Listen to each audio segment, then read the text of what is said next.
মৃত্যুপুরীতে আমরা আমাদের বাচ্চাদেরকে আসলে রাখতে চাই না। তারা সেফ ফিল করুক যে কোনো জায়গায়। মায়ের কোলে যেমন বাচ্চারা সেফ ফিল করে, মনে হয় জাতি হিসেবে আমি নিজেকে অনেক দুর্ভাগ্য মনে করছি এই ঘটনাটার মধ্য দিয়ে। খুবই ভালো লাগছে, কারণ অ্যাওয়ার্ড তো সবসময় আমাদের জন্য অনেক ইন্সপায়ারিং। এরকম একটা অনুষ্ঠানে আমাকে ডেকে সম্মাননা দিয়েছে, এটা আমার জন্য অনেক বড় একটা ব্যাপার।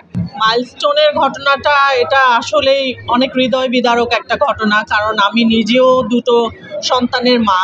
আমার বাচ্চাদের স্কুল, আমার বড় ছেলেটার স্কুল মাইলস্টোনের কাছাকাছি, প্রায় 1 কিলোমিটারের মধ্যে।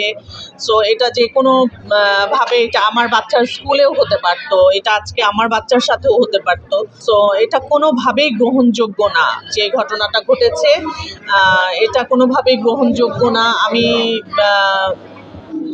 জানি না আসলে এর সমাধান কি, তবে আমি আশা করব সরকারিভাবে এই ধরনের বিষয়গুলোর যেন সমাধান হয়, যেন কোনোভাবেই আমরা ভবিষ্যতে এরকম আর কোনো ঘটনা আমরা দেখতে চাই না। আমরা আমাদের বাচ্চাদেরকে মানে সেফ একটা জায়গায় দেখতে চাই।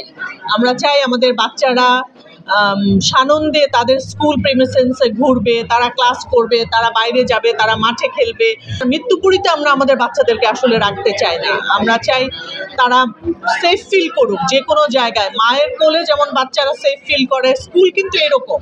আমরা যখন বাচ্চাদেরকে স্কুলে দিয়ে আসি, আমরা কিন্তু নিশ্চিন্তে থাকি যে হ্যাঁ, আমার বাচ্চাকে আমি একটা সেফ একটা জায়গায় দিয়ে এসছি। সেই সেফ জায়গাটাও যদি সেফ না হয়, যদি আমাদের মায়েদের মনে একটা ভয় কাজ করে, বাচ্চাদের মনে ভয় কাজ করে যে এটা আমার জন্য যে কোনো সময় মৃত্যুপুরী হতে পারে, তাহলে এর চেয়ে দুর্ভাগ্য জাতি আর কিছু নাই। আমার কাছে মনে হয় জাতি হিসেবে আমি নিজেকে অনেক দুর্ভাগ্য মনে করছি এই ঘটনাটার মধ্য দিয়ে। কাজ তো আসলে এখন এমনিটা আমাদের অনেক কমে গেছে, কারণ হচ্ছে স্টেবল একটা সময়ের আমরা আশা করছি যে এখন আমরা একটা যেহেতু ট্রানজ্যাকশন পিরিয়ডের মধ্য দিয়ে যাচ্ছি, সামনে নিশ্চয়ই সব কিছু ঠিকঠাক হয়ে যাবে, তখন আমাদের আবার কাজ বাড়বে, সব প্রডিউসাররা আবার প্রডিউস করবে। এখন হয়তো ইনভেস্ট করতে চায় না, অনেকেই টাকা লগ্নি করতে চাচ্ছে না। তো এখন একটু কাজের কম আছে, তারপরেও আমার 2-3টা সিনেমার কাজ আমি কমপ্লিট করেছি, যেগুলো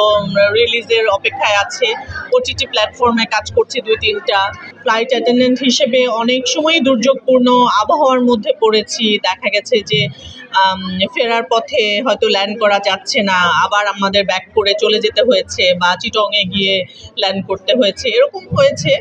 কিন্তু আসলে এই যান্ত্রিক ত্রুটি বা এই ধরনের সিচুয়েশনে পড়িনি, এবং এমার্জেন্সি কোনো ঘটনা আমার সাথে ঘটেনি বলেই এখন আপনাদের সামনে দাঁড়িয়ে আছি এবং দাঁড়িয়ে থাকতে পারছি, আলহামদুলিল্লাহ। দোয়া করবেন যেন আমাদের বাচ্চারা সেফ থাকে, আমরা সেফ থাকি, আমরা যেন ভালো থাকি। আমিও দোয়া করব যেন আপনারা সবাই ভালো থাকেন।